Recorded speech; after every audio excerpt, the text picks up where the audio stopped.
मानवता को ग्रसित करने वाला सबसे बड़ा प्लेग है। यह धर्म को नष्ट करता है, परिवारों को नष्ट करता है और कोई भी महामारी इससे बेहतर है। Martin Luther king. भूकंप बदल देंगे नदियों का रास्ता शीर्षक से आज का हमारा पॉडकास्ट है।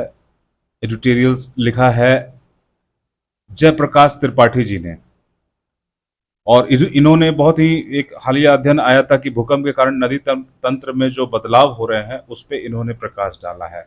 इसमें ये लिखते हैं कि पूरी दुनिया में भूगर्भ विज्ञानी भूकंप की अलग अलग स्थितियों के मद्देनजर धरातल पर होने वाली हलचलों पर लगातार नजर गड़ाए हुए हैं। किसी अति तीव्रता वाले भूकंप के खतरों का भारत और बांग्लादेश में गंगा ही सामना नहीं कर रही है।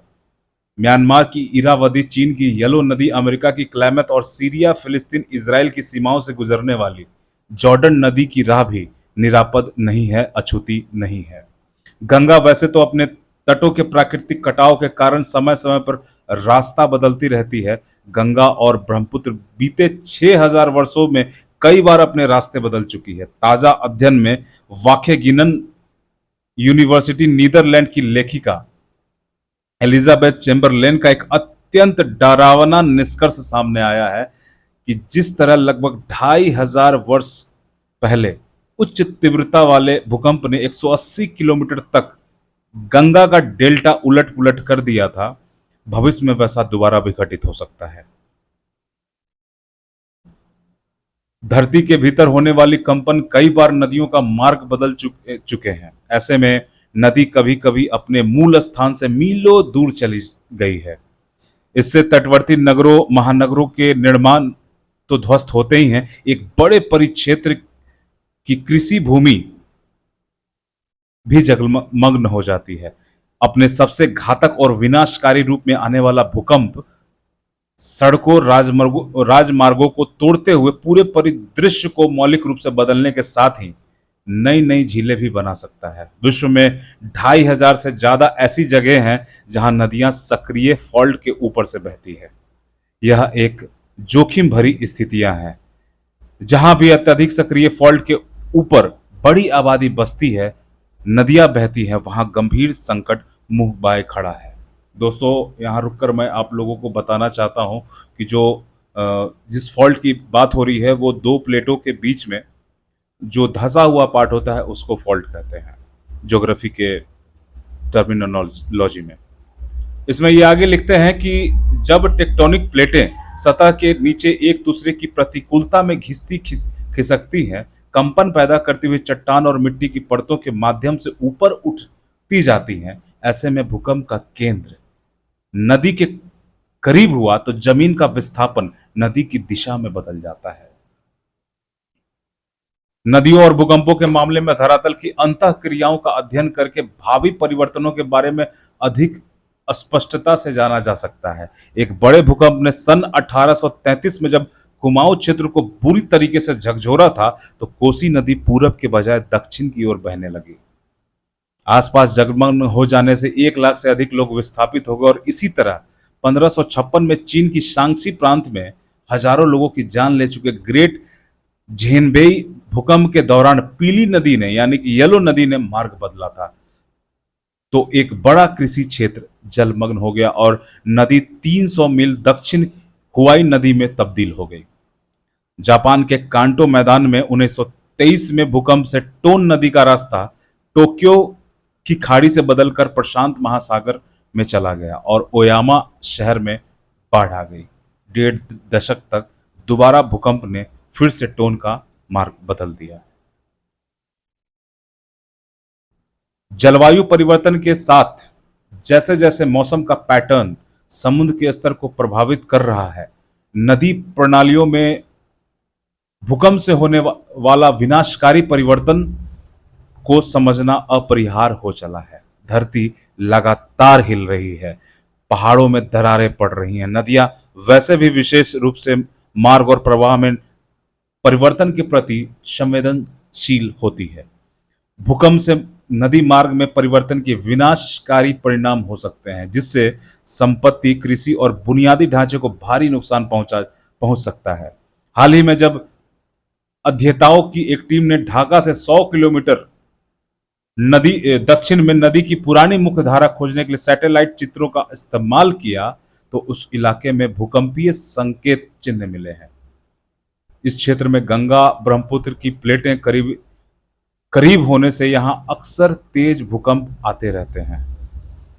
डेल्टा वाले नदी क्षेत्र में उच्च तीव्रता का भूकंप आने पर प्रवाह का रास्ता पूरी तरीके से बदल सकता है। वहां तबाही इसलिए बहुत भयावह होगी क्योंकि अब उस क्षेत्र में लाखों की घनी बसावट है। ऐसे भी तमाम अध्ययन सामने आ चुके हैं कि कृत्रिम जलाशयों और मानव निर्मित बांधों के कारण भी भूकंप आ सकते हैं। ये मानव जनित होते हैं। वैश्विक स्तर पर ऐसे 90 से अधिक स्थलों की पहचान हो चुकी है जहां जलाशयों के भरने से भूकंप आए हैं। भारत में किलारी जलाशय लातूर के भूकंप का कारण हो सकता है। कोयना भूकंप अब तक का सबसे बड़ा और सबसे अधिक विनाशकारी जलाशय ट्रिगर भूकंप रहा है। हिमालय की तराई में 260 मीटर ऊंचे टिहरी बांध की डिजाइन मापदंडों पर सवाल उठते रहे हैं और भूकंप को झेलने की बांध की क्षमता को सुनिश्चित करने के लिए उसकी जांचें होती रही हैं।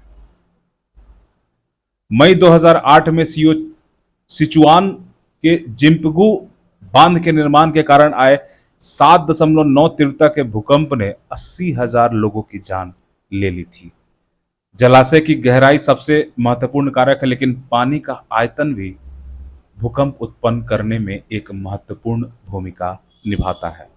हिमालय, दक्षिण पश्चिम चीन, ईरान, तुर्की और चिली सहित भूकंपीय रूप से सक्रिय क्षेत्रों में कई बांध बनाए जा रहे हैं जिनका विरोध भी हो रहा है। जब शोधकर्ताओं की एक टीम ने ऐसी घटनाओं का मॉडल तैयार किया तो जिनमें होने वाली घटनाओं और खतरों का बेहतर तरीके से आकलन किया जा सके। जल वैज्ञानिक गति संवेदी उपकरणों के साथ धरातल और नदी की विशेषताओं तथा गतिविधियों यानी कि आकार, ढलान, तलछट, भार और प्रवाह दर का विश्लेषण करते रहते हैं। वे समय के साथ नदी के स्तर और निर्वहन की निगरानी के लिए स्ट्रीम गेज सेंसर और उपग्रह डेटा का उपयोग करते हैं। नदी के व्यवहार में परिवर्तन जैसे कि बढ़ती गंदगी, जल स्तर, प्रवाह दर में उतार चढ़ाव, तलछट, भार में व्यवधान आदि विसंगतियों का पता लगाने के लिए वे वर्तमान डेटा की तुलना ऐतिहासिक तथ्यों से करते हैं। भूकंपीय और जल विज्ञान संबंधी डेटा को मिलाकर संभावित प्रभावों की संभावना और गंभीरता का अनुमान लगाते हैं। दोस्तों, ये यहाँ पे मैं रुक के आप लोग को बताना चाह रहा हूँ कि ये बीच में ये बताना चाह रहे हैं कि किस तरीके से इन आंकड़ों का एनालिसिस किया जाता है, कैसे कलेक्ट किया जाता है, उन डेटा का कलेक्शंस कैसे होता है और कैसे उसको सैटेलाइट से जो प्राप्त हमारे पास चित्र होती हैं, अर्थ ऑब्जर्विंग सैटेलाइट्स होती हैं, उनके द्वारा उनका टोटल एनालिसिस किया जाता है।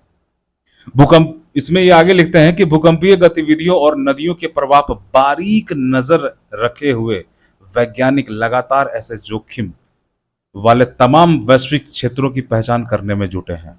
सब कुछ के बावजूद किसी भूकंप के सटीक मानदंडों या किसी भी क्षण नदी के बहाव के बारे में पूर्वानुमान लगाना असंभव है।